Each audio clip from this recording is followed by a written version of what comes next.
tegas banget, orangnya tegas banget, terus sedikit kompromi menurut saya. Sudah A ya A, konsisten lah.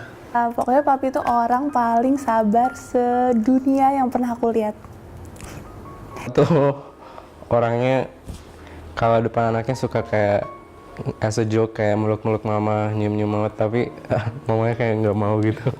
Cinta banget sama keluarganya. Dia berkorban banyak banget untuk keluarganya. He wants to give the best for his family.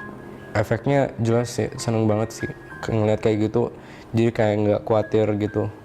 Kan sekarang banyak juga keluarga yang pecah gitu-gitu. Tapi kalau ya dari cara bapak men-treat keluarganya, aku sangat senang ya. Aku bisa trust bapak untuk keluarga ini. Kita bisa hangout bareng, nonton bareng misalnya seperti itu, terus cari makan bareng, bisa berdua, bisa bareng mama gitu.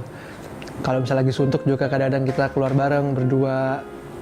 Terus karena papi paling ganteng di rumah, jadi aku sih sebenarnya yang paling sering diajak buat lakuin hal-hal yang agak-agak lelaki. Kalau cewek-cewek semua bersuara, pokoknya papi yang paling sabar, yang menenangkan semua suara wanita-wanita di rumah. Dulu sih aku takut sama bapak, soalnya bapak orangnya disiplin banget sama suka marah. Tapi terus kapan ya, tahun lalu atau kapan bapak juga minta maaf ke aku, katanya cara mendidiknya kan dulu masih baru-baru, mungkin belum tahu caranya. Tapi terus bapak ngasih tahu aku kalau punya anak nanti cara mendidiknya itu dengan kasih sayang, di love, bukan dididik kayak aku dulu kemarin gitu. Itu di saat ulang tahun pernikahan, biasanya papa tuh selalu ada ide-ide aja sekitar H-3, H-2, bisa ada ide buat surprise ke mami. Terus yang kedua juga pas mami ulang tahun, itu biasanya papa adalah orang yang benar-benar prepare untuk ngasih surprise, dan itu kita berdua ini benar-benar begadang sampai jam 12 buat ngasih surprise itu sih. Iya, yang menurut aku berkesan banget buat aku. Oh, pernah waktu kecil, jadi aku berenang sama kakakku yang lebih gede, terus dia lepasin aku, udah mau tenggelam, tapi aku lihat langsung lari, langsung pokoknya jadi superhero gitu. Jadi selamatin aku, jadi nggak tenggelam deh. Kemalingan, malam-malam aku tidur, terus tapi mama bangun kan, mama bangun soalnya dengar suara, terus lihat di luar tuh ada orang lagi nyongkel spion mobil, terus mau masuk ke dalam, terus bapak dibangunin kan, terus bapak nggak tahu sih, bapak dulu kayaknya preman atau apa, tapi kayaknya juga nggak patut dicontoh, tapi dia kayak lari ke gudang tuh ngambil celurit, malingnya tuh mau dikejar, nah terus akhirnya malingnya lari, dan dulu pas aku kecil kayak oh my dad so cool kayak gitu-gitu, tapi ya sebetulnya nggak boleh gitu sih. Yang aku bisa teladani dari papa itu, yang pertama adalah papa itu orang yang bener-bener buat aku adalah pemimpin, di mana dia bisa tegas ngambil keputusan, sedikit kompromi, konsisten orangnya. Yang kedua, terus yang ketiga adalah aku banyak belajar dari papa. Di saat dia bekerja itu saya melihat bener-bener dibanding dengan karyawannya, papa adalah orang sangat berusaha keras, tidak mau menyerah, tidak mau keluar sebelum memang benar-benar sampai maksimal.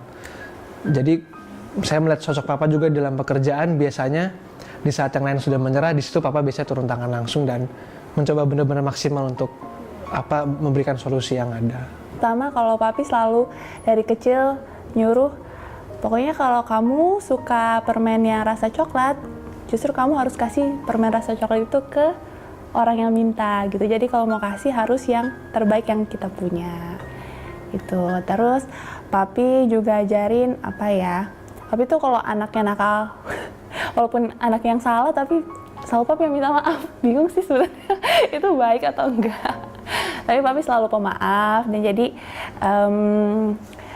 ya itu, jadi kita diajarin buat suka memaafkan, terus sabar gitu, dan kasihnya tulus. Bapak tuh orangnya ini banget sih, nggak pelit. Kalau sama uang itu nggak ini banget. Orang kerja kan biasanya motivasinya buat uang. Tapi bapak itu selalu ngasih tahu aku, uang itu bukan punya kamu. Kamu itu dikasih responsible sama Tuhan untuk ngerjakan pekerjaannya gitu loh. Jadi misalnya kalau kita kerja sama Tuhan, kita responsible, pasti kita dikasih angkat, bisa di tingkatannya bisa naik gitu loh. Tapi bapak selalu bilang nggak semua orang itu diciptakan sama dan nggak semua orang itu talentanya sama. Pertama adalah terima kasih sudah menjadi ayah, pemimpin keluarga, menjadi mentor buat diri saya pribadi. Harapan aku tetaplah menjadi pahlawan keluarga, semakin romantis sama mama, semakin perhatian sama aku. Happy Father's Day, Papa. Terima kasih buat perhatian Papa, buat care Papa, buat Dio dan Mama. Dio banyak belajar dari Papa. Papa adalah sebuah teladan yang luar biasa buat Dio. Terima kasih, Papa. Oh ya, Daddy Dut. I love you so much. Jangan khawatir, Papi bakal tetap jadi cowok yang paling ganteng di hidup aku, ngalahin calon suamiku.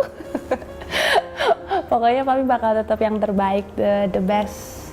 Pokoknya the best superhero in my life. I love you.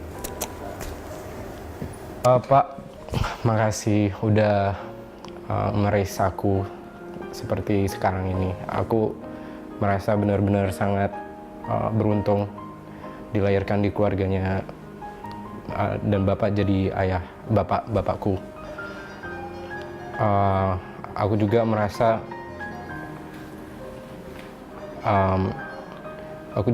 sangat beruntung lah. Soalnya aku lihat di dunia ini banyak anak-anak itu yang gak seberuntung aku, yang kayak bapaknya itu so loving dan sangat berkorban banyak untuk anaknya. Aku juga bisa ngeliat itu dari Bapak, jadi aku berterima kasih sekali sama Bapak. Happy Father's Day and I love you. I will try suatu saat nanti kalau aku jadi Bapak, I will try to follow your example. Ya, semua orang nggak perfect, tapi aku berterima kasih banget sama Bapak.